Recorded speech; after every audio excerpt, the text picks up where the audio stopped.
Donc vous avez vu au cours d'avant les organes reproducteurs.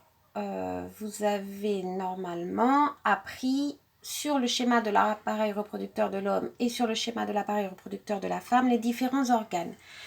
On passe maintenant au fonctionnement de l'appareil reproducteur. Là encore, vous devez avoir vu dans votre cours que l'homme produit des spermatozoïdes de la puberté jusqu'à la mort. Il en produit des millions. De la puberté, donc entre 12 et 14 ans, jusqu'à la mort. Alors plus on s'avance dans la vie et plus évidemment le nombre de spermatozoïdes va diminuer par quantité d'éjaculat, c'est-à-dire lors de l'éjaculation.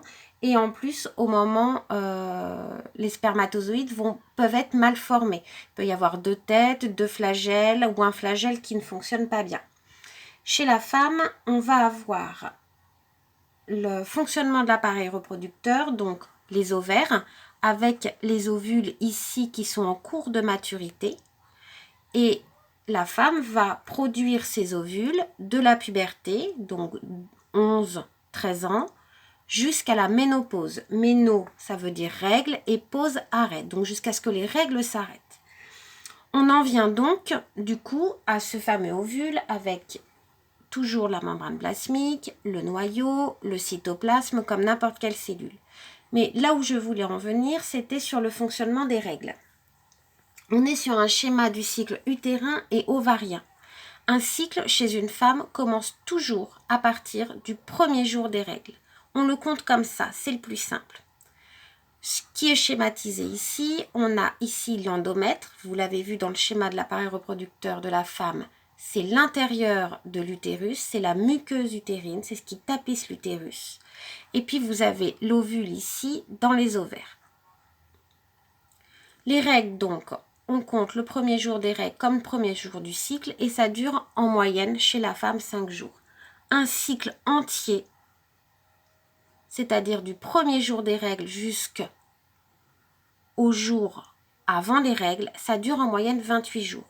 Mais ça peut être 27, 26, 29, 30, 32 en fonction des femmes. 28 est vraiment une moyenne. 14 jours avant les règles, donc toujours avant, pas après, avant. On a la libération de l'ovule par l'ovaire, dans la trompe de Fallope ici. Cette libération de l'ovule s'appelle l'ovulation. Cette ovulation fait que maintenant l'ovule est émis par l'ovaire et il est donc accessible aux spermatozoïdes. On verra ça dans le prochain chapitre lorsqu'on va former un nouvel être humain. Tout au long du cycle, la muqueuse s'épaissit. On le voit, ici elle est plus fine, ici elle est à son maximum et ici elle commence à se desquamer. Et au premier jour des règles, elle est en train de s'écouler.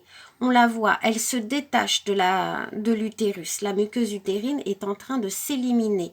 Et comme cette muqueuse utérine est riche en vaisseaux sanguins, c'est ce qui fait perdre du sang à la femme. Cette muqueuse, il faut absolument l'évacuer. Le muscle, ici, l'utérus, va se contracter pour essayer d'éliminer un maximum de muqueuse utérine. C'est ce qui peut provoquer chez certaines filles des douleurs ou une pesanteur au niveau de l'utérus. Donc d'où le fait que de bouger permet de mieux évacuer cette muqueuse. Lorsque toute la muqueuse est évacuée, en même temps, une nouvelle muqueuse utérine se forme et continue d'épaissir au maximum au moment de l'ovulation, etc., etc. Ça forme un cycle. Nous verrons dans le prochain chapitre à quel point la muqueuse utérine est importante pour la formation d'un nouvel être humain.